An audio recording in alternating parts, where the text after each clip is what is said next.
Hi, I'm Warren Sprouse. This is the Bible Forum. We're here every Sunday night from 8 to 10 p.m. Eastern. We'd love for you to join us live. If you can't, this is a good venue. You can see this as many times as you want. I want to talk to you about a moral issue. It's actually an issue having to do with parenting.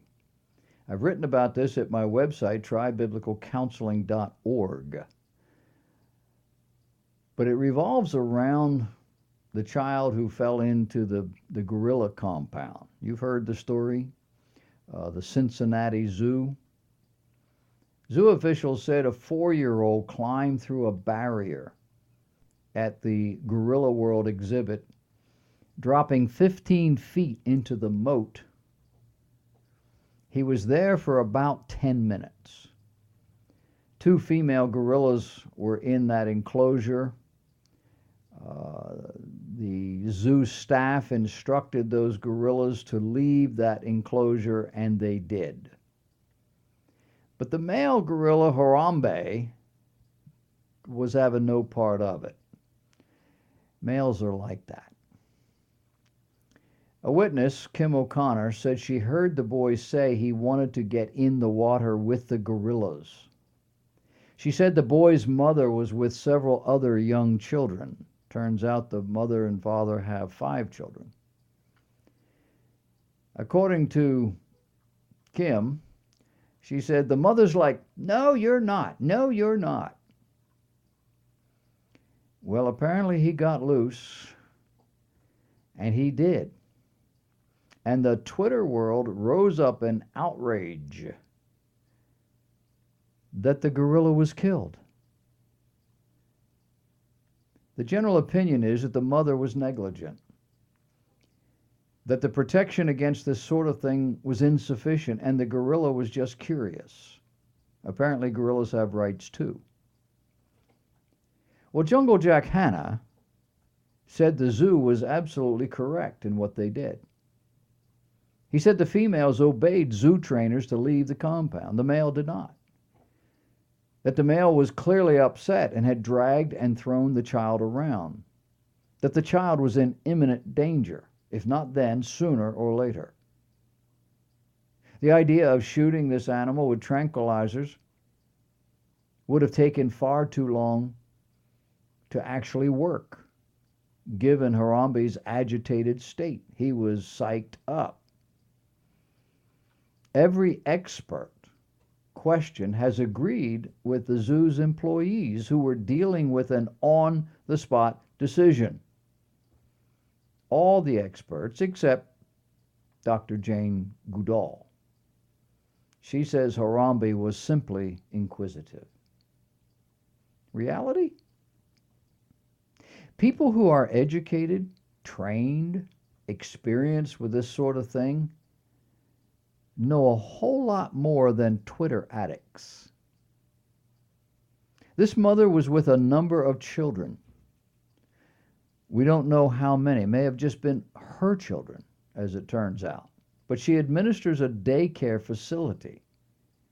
Was she there with children from the facility? I don't know. The child in question appears to be 3, 4 years old. And clearly, this was a headstrong child. So what is the failure here? Well, I think the failure is parental, not so much at the scene. The mother was clearly overwhelmed. But the failure is in our modern, contemporary refusal to require children to do what they're told, and to do it when they're told, and to do it because I said so. We're not allowed to do any of that. Oh, there's no law against it. But peer pressure is ever present. And somebody is always telling the mother, you can't do that. Or the mother believes she can't do that. So I think this event is a failure of our culture. I think that as a result, a child, this one perhaps, could have died a horrible death. Townhall.com was reporting, said over the long holiday weekend, 69 citizens were shot in Chicago. Many of them died.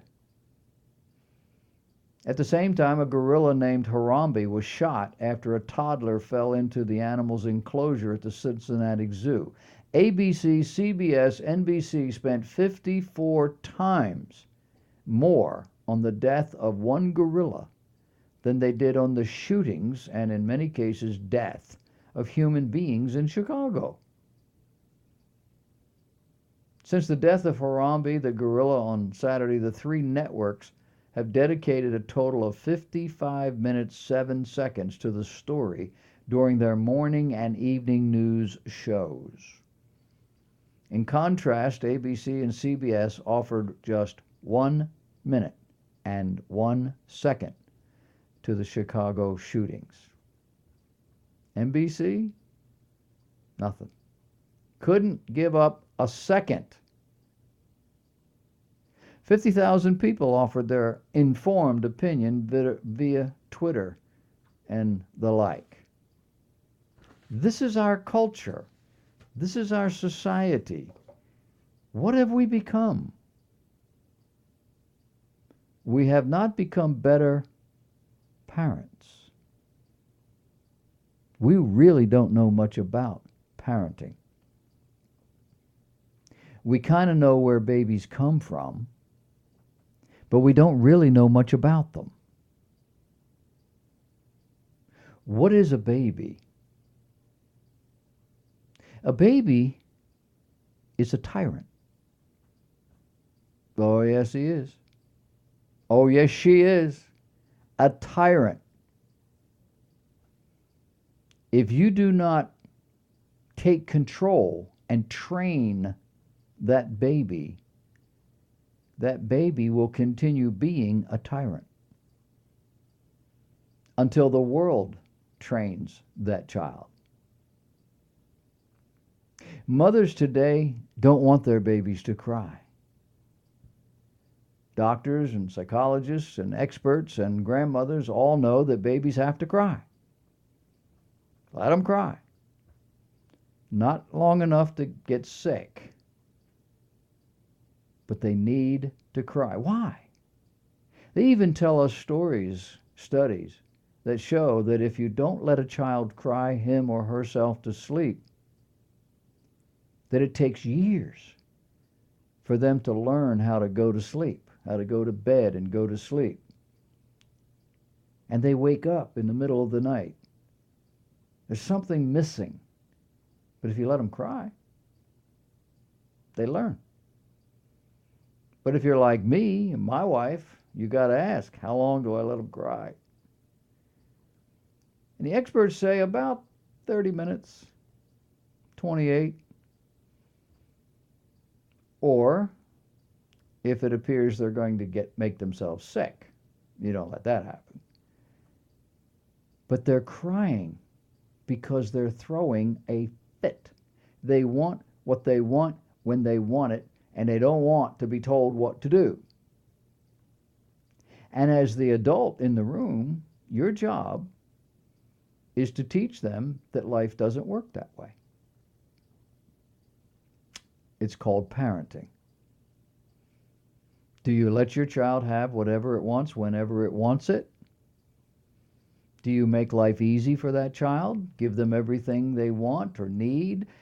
Butter their toast until they're 35? I mean, what do you do? Well, the old-timers knew what to do. Modern crowd hasn't got it. They've been convinced by who knows what that these children need to be loved and pampered and taken care of. There's a point at which that's bad parenting. And if you don't have a grandmother, you can ask a great-grandmother. You got to ask somebody who's been around a lot longer than you have. Because everybody used to know all this stuff. And today, just listening to what I'm saying, some of you are already outraged. That's cruel. I gotta do that. Why did a 4-year-old in a clearly dangerous situation defy his mother? People around said she was constantly telling him, get away from there, don't do that. Defy his mother, crawl under this bar that was there. I blame the zoo. This was a stupid barrier. It's sort of like Grand Canyon. Have you ever been to Grand Canyon? There's no protection at Grand Canyon. Keep people from falling into that hole. And there was no real protection here, although I had been there for 20 years and nobody had ever done it before. He was able to crawl under that bar, get himself another 4 or 5 feet through some bushes, and then tumble into this enclosure, falling 15 feet gratefully into water. What was going on here? Well, all that mattered to that child is that he wanted to get in there with that gorilla. Well, a 4-year-old doesn't know anything about a gorilla. No, he doesn't. He knows about the cartoon characters, and they're all lovable. But he doesn't know about real stuff. He's been isolated. His mom was hollering at him, don't you do that, get over here, stop that, and all the rest. But he did it. Why? Well, because foolishness is bound in the heart of a child. And the rod of correction is the only thing sufficient to drive it out of him. Proverbs 22:15. Because the human heart is hardened against reason, against decency, against all things good and godly. Exodus chapter 14. Because the heart is deceitful and desperately wicked beyond anything we can possibly know. Jeremiah 17, verse 9.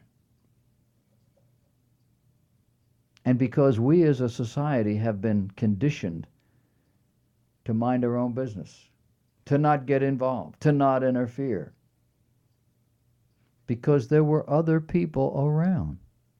Can you picture yourself watching a small child crawling under this railing to get to something that only 4 feet or so later is going to end in disaster, and not reaching out and grabbing that child? I can't picture that. However, you grab my child, that's part of the culture that we live in. You don't tell my child what to do. You don't lay a hand on my child. Strike my child, I have you in jail.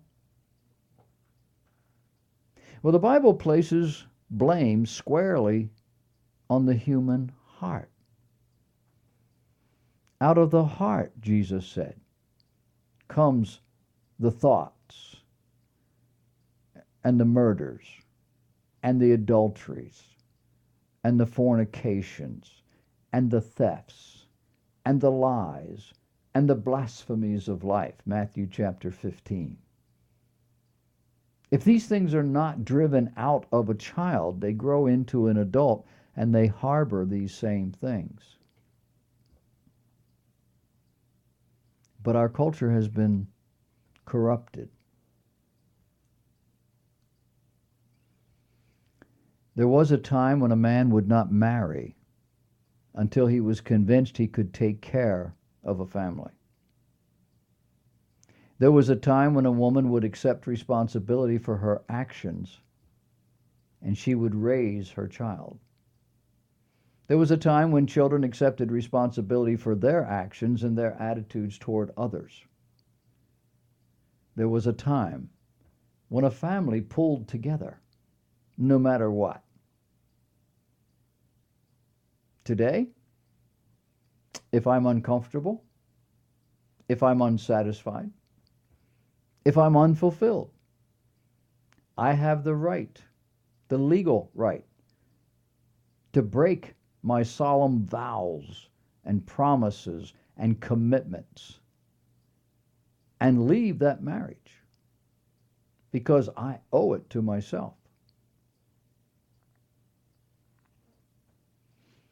Today, if I've made a serious mistake in marrying the wrong person, I have every right to fix that. Today, if I can't make enough money to pay the bills, I can apply to the government because that's what they're there for. I mean, it's not my fault for being foolish or short-sighted or selfish that I don't have the skills to warrant a decent salary. Today, if I'm with my friends and having a good time, it's someone else's responsibility to watch the baby. If there weren't grandmothers, a whole generation of children probably wouldn't have survived. My wife and I were chided for not asking grandparents to watch their children. We were in our early 20s, and we just simply thought that these children were our responsibility. And so if we wanted to go somewhere and it wasn't someplace we could take the children, we didn't go. Grandmothers got upset. Well, I never even thought about that. I thought we were being responsible. Children in America are suffering and dying because adults are redefining the words, redefining the rules in order to create a more comfortable society for them.